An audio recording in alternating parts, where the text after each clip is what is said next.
আচ্ছা, তাহলে আমরা আজকে আলোচনা করবো ফাইবার। আমরা যাচ্ছি ফাইবারে। এখন আমরা ফাইবারে অ্যাকাউন্ট তৈরি করবো। আচ্ছা, আমি যে কারো অ্যাকাউন্ট সরাসরি তৈরি করে দিই। ফাইবারে অ্যাকাউন্ট তৈরি করবো। অ্যাকাউন্ট তৈরি করার জন্য প্রথমে আমাদের একটা জিমেইল লাগবে।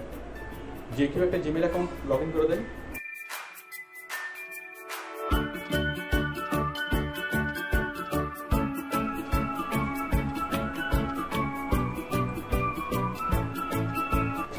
প্রথমে আমরা যাবো ফাইবারে।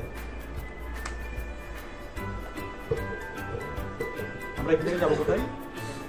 Become a seller. ঠিক আছে, তারপরে এন্টার ইউর ইমেলটা দিলাম। ওকে, তারপরে কন্টিনিউ। তারপরে চুজ এ ইউজার নেম। আমি একটা ইউজার নেম দিচ্ছি, মামুনুর রশিদ। চুজ পাসওয়ার্ড, আপনি একটা পাসওয়ার্ড দেন। জাস্ট ইউজার নেম আর পাসওয়ার্ড, ব্যাস হয়ে গেল। একদম সহজ কিছু।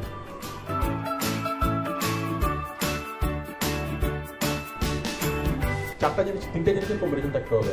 একটা হচ্ছে টেক্সট, একটা হচ্ছে নাম্বার। আমি লিখলাম লায়ন 2324। হ্যাঁ, আবার লাইনের মধ্যে কি কিছু ক্যাপিটাল কিছু স্মল, মানে ক্যাপিটাল স্মল নাম্বার, তিনটা জিনিসের কম্বিনেশন করে দিতে হবে পাসওয়ার্ডটা।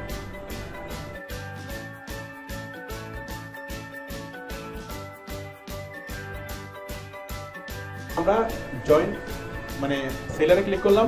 সেলারে ক্লিক করার পরে আমাদের আইডি নাম, ইউজার নেম আর পাসওয়ার্ড দিলাম। দেওয়ার পর সাইন আপ।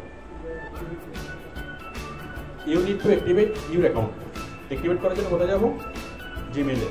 জিমেইল থেকে ফাইবার থেকে একটা মেইল চলে আসছে না? মেইলটা করলাম, করার পর অ্যাক্টিভেট দিলাম। বলেন, আমাদের অ্যাকাউন্ট তৈরি হয়ে গেল। বলেন, দুনিয়ার সবচেয়ে সহজ কাজ কি? ফাইবার অ্যাকাউন্ট তৈরি করা। ধন্যবাদ। নিয়মিত নিত্য নতুন ভিডিও পেতে এই চ্যানেলটি সাবস্ক্রাইব করুন।